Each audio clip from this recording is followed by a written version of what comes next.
Good morning people. ഇന്ന് എനിക്ക് കുറേ പണിയുണ്ട്. ആക്ച്വലി ഇന്ന് ഇലക്ഷൻ ഡേ ആണ്.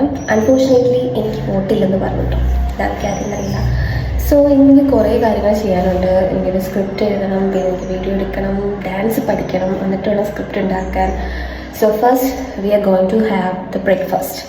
സോ ബ്രഷിംഗ് ഒക്കെ കഴിഞ്ഞു, അപ്പം നമുക്ക് ബ്രേക്ക്ഫാസ്റ്റ് കഴിക്കാം. ഓ യെസ് ഗായ്സ്, ഇന്ന് ഞാൻ ബ്രേക്ക്ഫാസ്റ്റ് ആയിട്ട് എടുത്തേക്കുന്ന ദോശയും സാമ്പാറുമാണ് കേട്ടോ. ഞാൻ പോയി ചൂട് ദോശയും സാമ്പാറും കഴിച്ചിട്ട് വരാം. By people. സോ ഇതാണ് എൻ്റെ കറണ്ട് റീഡ് കേട്ടോ, too good to be true by Prajakta Koli. Actually ഞാൻ കാത്തിരുന്ന് വാങ്ങിയൊരു ബുക്കായിരുന്നു, കാരണം ഞാൻ പ്രൊജക്റ്റയുടെ ഭയങ്കര ഫാനാണ്. സോ എന്തായാലും നിങ്ങൾ വാങ്ങിച്ചു നോക്കുക, നല്ലൊരു ഫാൻറ്റസി റൊമാൻറ്റിക് ബുക്കാണ്. സോ യെസ് ഗൈസ്, അങ്ങനെ ചെറിയ പ്രാക്ടീസൊക്കെ ചെയ്തു. തട്ടിക്കൂട്ട് പ്രാക്ടീസാണ്, എനിക്ക് നല്ല രീതിയിൽ പ്രാക്ടീസുള്ള സമയമില്ല. പിന്നെ എന്തായാലും നമുക്കിന്ന് വീഡിയോ എടുത്തേ പറ്റത്തുള്ളൂ, കാരണം tomorrow I'm going back to Trivandrum. So ഇന്ന് എടുത്തേ പറ്റത്തുള്ളൂ. ഇനിയിപ്പോൾ നമുക്ക് ലഞ്ച് കഴിക്കാം. സമയം 3 മണിയായി, ഇനി ഒട്ടും ലേറ്റാക്കാൻ പറ്റില്ല. അപ്പോൾ ലഞ്ച് കഴിക്കാം.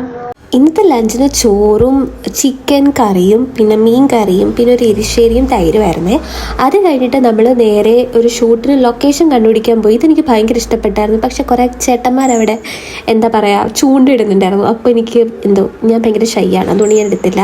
പിന്നെ നമ്മൾ ഈ ഡാൻസാണ് എടുക്കാൻ നോക്കിയത്, പക്ഷെ ഫ്ലോപ്പായിട്ടോ. എനിക്ക് ആ ഈ പുല്ലിങ്ങനെ കിളിച്ച് നിൽക്കുന്നതുകൊണ്ട് എനിക്ക് പറ്റുന്നുണ്ടായിരുന്നില്ല അവിടെ കളിക്കാനായിട്ട്. എനിക്ക് തട്ടുന്നുണ്ട്, പിന്നെ എന്തെങ്കിലുമൊക്കെയോ കയറി ഞാൻ ചവിട്ടുന്നൊക്കെ ഉണ്ടായിരുന്നു. കാലൊക്കെ മുറിഞ്ഞതുപോലെ ഫീലായി. അതുകൊണ്ട് തന്നെ ഞാൻ അവിടെ വെച്ചിട്ട് സംഭവം നിർത്തിയിട്ട്, അപ്പോൾ എനിക്ക് കംപ്ലീറ്റ് ആക്കാൻ പറ്റിയിരുന്നില്ല. അങ്ങനെ ഡാൻസ് വീഡിയോ ഫ്ലോപ്പ് ആയപ്പം നമ്മുടെ പ്ലാൻ ബി ഇറക്കി. ആ ഒരു വീഡിയോസൊക്കെ കുറേ ഷൂട്ട് ചെയ്തു. പിന്നെ അതിന് അടുത്ത ദിവസം എഡിറ്റ് ചെയ്യാമെന്ന് കരുതി.